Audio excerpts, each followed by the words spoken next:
This video is now in session, and uh, recently, or I guess not recently, but Joe Manchin has, well, it is recently. Joe Manchin has announced that he is not going to vote for the People Act.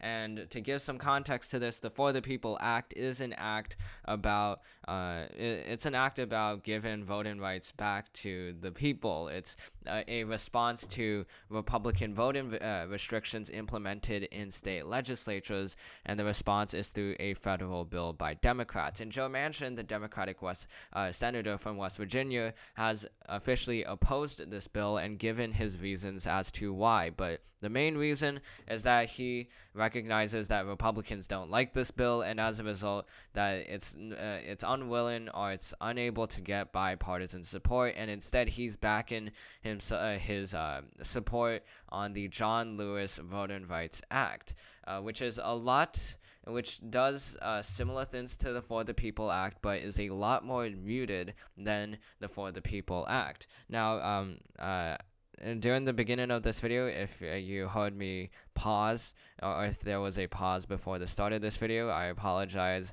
This recorder doesn't allow me to figure out when this recording actually starts. But anyway, yeah, people are responding to Joe Manchin by saying that he is a DINO, meaning a Democrat in name only, which is a moniker to describe Democrats who are, again, calling themselves Democrats but really don't vote Democratic. And it was born out of the term RINO, which means Republican in name only. And that was a term heavily used right after the 2020 election and during the January 6th insurrection to describe people who voted to impeach Trump. So people like Adam Kinzinger of Illinois, or Anthony Gonzalez of Ohio, or Mitt Romney of Utah. All of these individuals were described as RINOs by Republicans just for voting against Trump's presidency, or I guess voting for Trump's impeachment and conviction. So we don't endorse candidates. We don't endorse public servants. We don't even advocate. We don't advocate for a particular public servant because that's a clear conflict of interest. But Democrats are incorrect to say Joe Manchin is not a Democrat. That they are incorrect to say that Joe Manchin is more of a Republican, because there's inherent flaws to that. First, let's just take a look at the incentives Joe Manchin has to be a Democrat or a Republican. Looking at the 2020 election, Trump won the West Virginia by a large margin, a margin that is a margin that's really big compared to other states. And West Virginia in the 2020 election was one of the biggest states that went for Trump in all the 50 states. And you can see here that Trump won by 38.9 percentage points, and he had a vote share of 68.62 percentage points. So you can see that West Virginia is a ruby red Republican state. Only Wyoming and Nebraska's 3rd congressional district voted more Republican than West Virginia. So as a result, it's pretty hard for a Democratic candidate like Joe Manchin to win. But he did win in the 2018 election. He won narrowly, though. He only won by 3.2 percentage points in a Democratic wave year,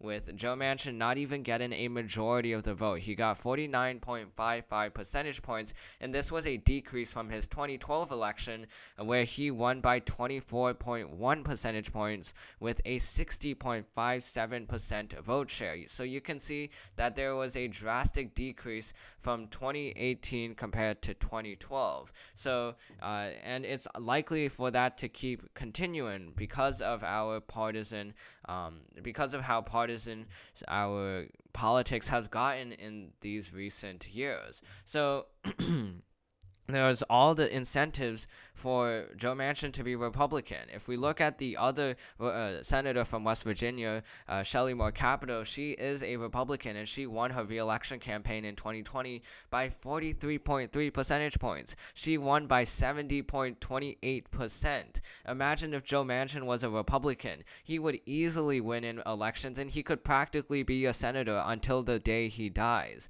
And you can see here that with Capito winning by by 43.3%, you could imagine Manchin winning by 60%, 50%, because of his bipartisan nature.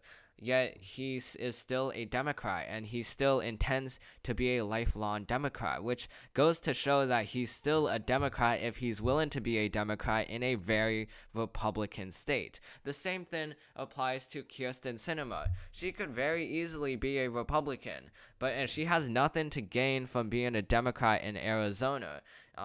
Yet she's been a Democrat from Arizona for a very long time. Even though she could be a Republican, even though she could be someone like Doug Ducey, even though she could be someone like Jeff Flake, instead she's a Democrat. And this applies to all the rhinos as well, to Adam Kinzinger of Illinois. It applies to him. He could very well be a Democrat, and he could be probably better off being a Democrat in his district than being a Republican, but he's a Republican, which goes to show that he still has Republican policies, and he still thinks more like a Republican rather than a Democrat. Same thing applies to Adam Gonzalez in Ohio, and the same thing applies to Susan Collins in Maine, and potentially you could justify Lisa Murkowski being a Democrat and still being able to win an election, so as long as she is an independent who caucuses with the Democrats. So the problem with calling individuals dinos or rhinos is, in many cases, it's just not true that they're Democratic in name, Democrats in name only, or Republicans in name only. The second thing is that for Democrats specifically, it's very hypocritical to call Joe Manchin and Kyrsten Sinema dinos. When the January 6th insurrection happened and Republicans started calling Adam Kinzinger a rhino, then Democrats came to his defense, calling him a patriot, saying that he does not deserve to be called a rhino. Now, obviously, the context for Adam Kinzinger being called a rhino and Joe Manchin being called a dino is very different. But nonetheless, they're now trying to do the same thing that Republicans did with Adam Kinzinger that Democrats are trying to do with Joe Manchin right now. And the thing is, it's all for what? Is this really going to change Joe Manchin's mind if people call him dinos?